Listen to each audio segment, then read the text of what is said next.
Hello and welcome back. So today is the next episode in my Rush series. This is number 6, and for this episode we have moved on to Hemispheres.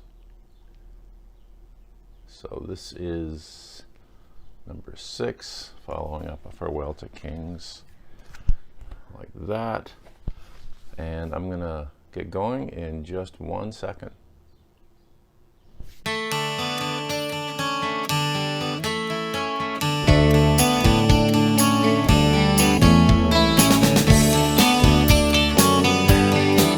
So we're back, and today it is Hemispheres, number 6 in the series and number 6 album, if you're not including live records.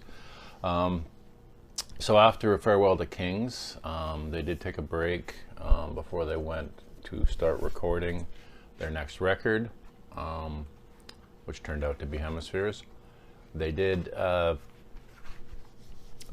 the album, actually, the previous album, Farewell to Kings, really raised their profile in the United Kingdom. They did quite well with that album, and Closer to the Heart, I believe, was reached number 36 on this singles chart as well. So, and they were pretty comfortable over there too. So after they took a short break, they did go back to the UK to record. Monmouthshire as well, as the same place they used last time. But they also did some in London, so they continued from that. It was between June and July. It took them about 8 weeks, which is the longest they've spent on a record up to that point. They went in with a few things they'd worked on, but for the most part pretty raw, and they said that was a pretty difficult process, one of the hardest records, at least to that point, that they'd have to make, to the point that they took a 6-week break after the recording before they did anything with as far as the record, as far as touring and stuff like that. So that was a pretty difficult, arduous process, I suppose. So the album itself is a pretty classic cover with the male, very similar to, I guess, 2112 with the star, except that has the star on it, right? But yeah, the classic symbol of the naked man with it in front of the star, and this one's got the naked man on the brain looking at the guy in the suit. So back has the floating brains. Inside is a nice gatefold with lyrics, and then we have some concert photos and stuff. But the music, side 1, we have Cygnus X1 Book 2 Hemispheres. This is a sequel or a follow-up to the last track from A Farewell to Kings, which was Cygnus X1 Book 1.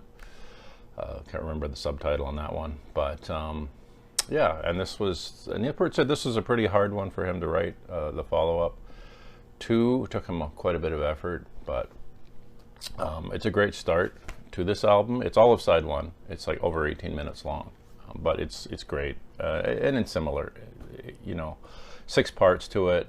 It starts with Cygnus X1. The prelude goes into Apollo, bringer of wisdom; Dionysus, bringer of love; Armageddon, the battle of heart and mind; Cygnus, bringer of balance; and then you have the sphere, a kind of dream. So this story is basically about Apollo and Dionysus, battling, arguing, fighting, and it's Cygnus who brings some peace there, brings some balance, and explains that.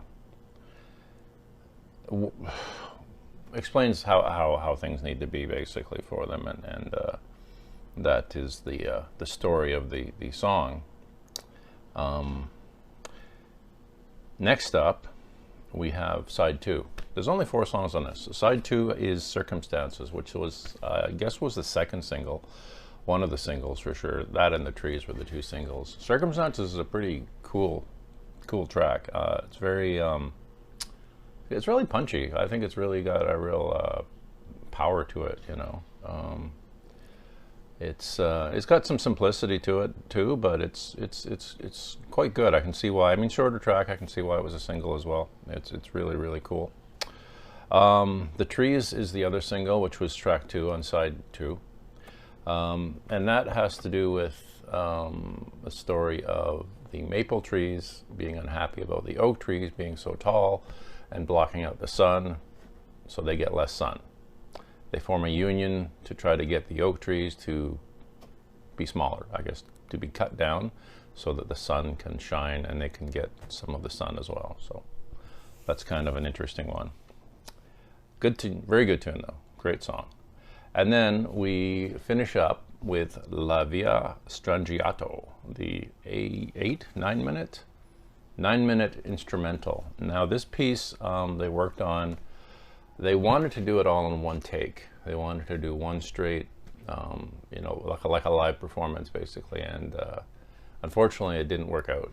It was very difficult. They had to do 40 takes, and then they took the best of those to create the version that's on the record.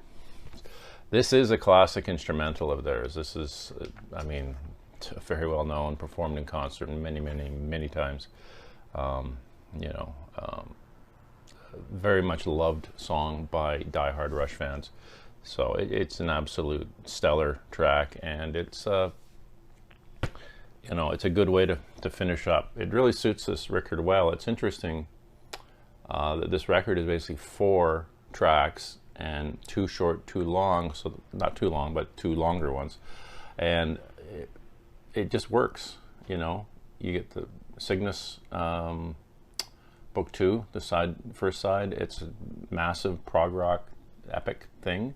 And then you get a couple of short tracks, which are the singles, and then you get a nice long instrumental to finish out, and it seems to work perfectly.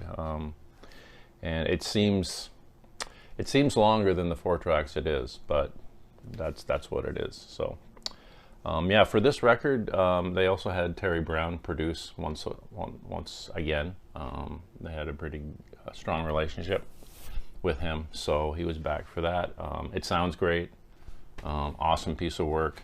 And this was a really strong period for the band, basically from 2112, I think, all the way to some of the peaks they reached, especially with like Moving Pictures and in that, and the ones that, you know, Farewell to Kings and all these other ones. So, and records I'll get into in future videos, but I just think this was a, you know, you had about a 5 or 6 album peak of like absolute stellar classic albums that they were doing, and this is one of them. So that's it for today. Album 6 in the series, Hemispheres. Hope you liked it. If you did, you can always like and subscribe. That's up to you. And also there's a website, surfacenoise.ca. I'll put a link in the description. And I hope everyone has a wonderful day, and I'll see you in the next video.